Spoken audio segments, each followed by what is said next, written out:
Bersama saya Linggar Ayu Oktaviani dari FKIP Universitas Jember. Hari ini bersama saya kita akan belajar tentang materi medan listrik. Apa sih medan listrik itu? Jadi sebelum kita memasuki materi medan listrik, kita harus mengetahui terlebih dahulu apa itu garis-garis medan listrik. Bagaimana sih arahnya garis medan itu? Terus bentuknya seperti apa sih? Nah, kita akan pelajari terlebih dahulu. Jadi, garis medan listrik bermula dari muatan positif dan berakhir ke muatan negatif. Garis-garis medan listrik ini dibuat simetris, meninggalkan atau masuk menuju muatan. Apabila muatannya positif, maka garis-garis medan listriknya akan menjauhi muatan tersebut.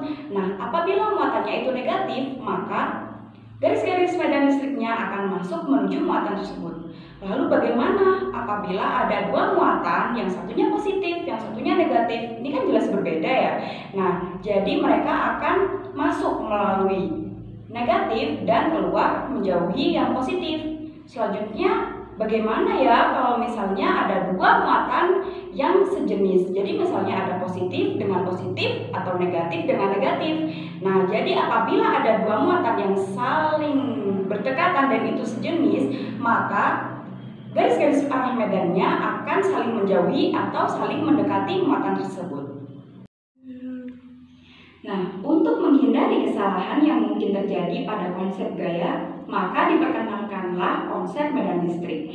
Jadi medan listrik itu adalah daerah yang masih dipengaruhi oleh arus listrik.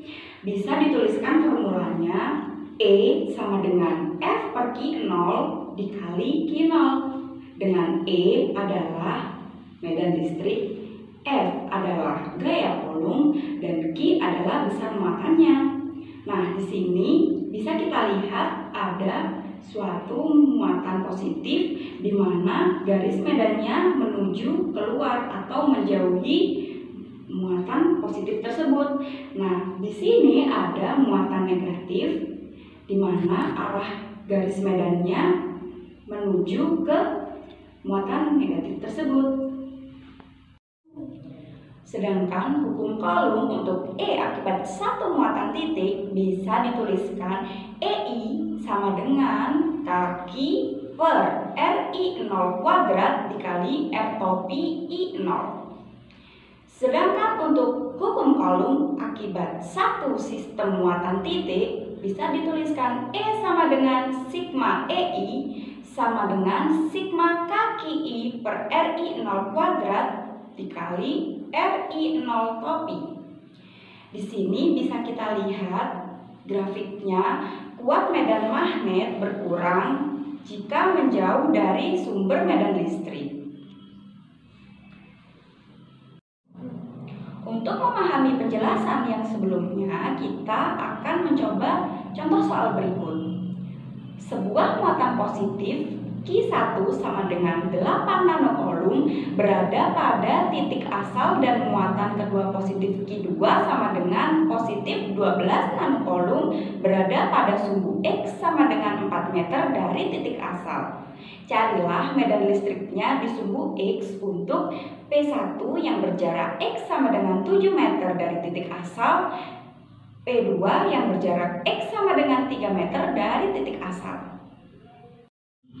Solusinya kita bisa menggambarkan seperti pada gambar berikut. Nah, untuk yang A, jika X sama dengan 7 meter, maka kita bisa menggunakan formulasi E sama dengan kaki 1 per X1 kuadrat I ditambah kaki 2 per X2 kuadrat. Bisa kita masukkan nilai konstantanya adalah 8,99 kali 10 pangkat 9 Newton meter kuadrat per coulomb kuadrat, dan nilai Q1 adalah 8 kali 10 pangkat min 9 coulomb per X1. Tadi X1 nya bisa disebutkan jika X sama dengan 7 meter, maka X1 nya bernilai 7 meter dan dikuadratkan. Ditambahkan 8,99 kali 10 pangkat 9 Newton meter kuadrat per coulomb kuadrat dikali Q2 nya bernilai 12 coulomb ya. Jadi 12 kali 10 pangkat min 9 coulomb per 3 meter kuadrat. Ini di titik asalnya tadi. Setelah kita hitung, maka akan menghasilkan nilai 1,47 Newton per kolom I plus 12,0 Newton per kolom I dengan total 13, Newton per kolom I di P1. Nah, untuk soal yang kedua, dengan X sama dengan 3 meter, maka kita bisa menggunakan formulasi sama seperti pada pembahasan sebelumnya. E sama dengan kaki 1 per X1 kuadrat I plus kaki 2 per X kuadrat I. Kita masukkan konstantanya sama menjadi 8,99 dikali 10 pangkat 9 Newton meter kuadrat per kolom kuadrat dikali Q1 bernilai sama 8 kali 10 pangkat 9 kolom per X1 nya tadi kan 3 meter, jadi kita masukkan 3 meter dan dikuadratkan, ditambah konstantanya sama 8,99 kali 10 pangkat 9 Newton meter kuadrat per kolom kuadrat dikali 12 kali 10 pangkat 9 kolom per 1 meter kuadrat. Setelah kita hitung, kita dapat menghasilkan 7,99 Newton per kolom I min 108 Newton per kolom I sama dengan min 100 Newton per kolom I di P2. Selanjutnya kita akan membahas gerak muatan titik di dalam medan listrik.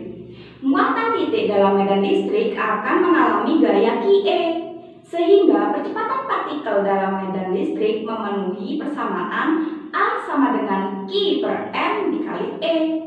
Dengan A adalah percepatan partikel, Q adalah muatan listrik, M adalah massa, dan E adalah medan listrik.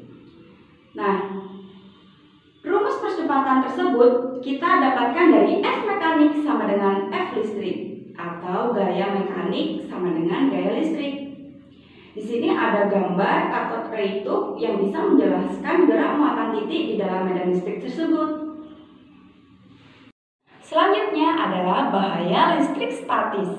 Pada truk tangki pengangkut bahan yang mudah terbakar dipasang rantai pada bagian bawahnya. Ini dimaksudkan agar listrik statis yang timbul karena gesekan beban dengan jalan dapat dinetralkan sehingga tidak membahayakan muatan yang ada pada tangki.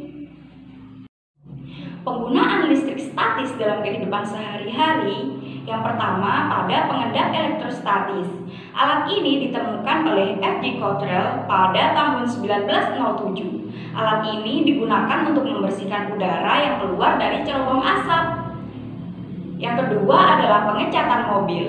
Agar mobil dapat dicat dengan rata, maka badan mobil diberi muatan listrik yang berbeda dengan muatan listrik pada cat. Dengan demikian, cat dapat menempel kuat dan merata pada mobil. Yang ketiga, mesin fotokopi. Mesin fotokopi memanfaatkan konsep listrik statis dan optik. Mesin ini memanfaatkan sifat unik dari logam selenium, yaitu dapat menghantarkan listrik ketika terkena cahaya dan tidak menghantarkan listrik ketika tidak terkena cahaya. Dari materi yang telah kita bahas, kita dapat menyimpulkan bahwa medan listrik adalah suatu area atau suatu daerah yang masih dipengaruhi oleh garis gaya listrik. Apabila muatan negatif, maka arah garis medan listriknya akan masuk menuju muatan negatif. Nah, untuk muatan positif, maka garis medannya akan menjauhi muatan positif. Sekian materi dari saya. Jangan lupa like, comment, and subscribe. Assalamualaikum warahmatullahi wabarakatuh.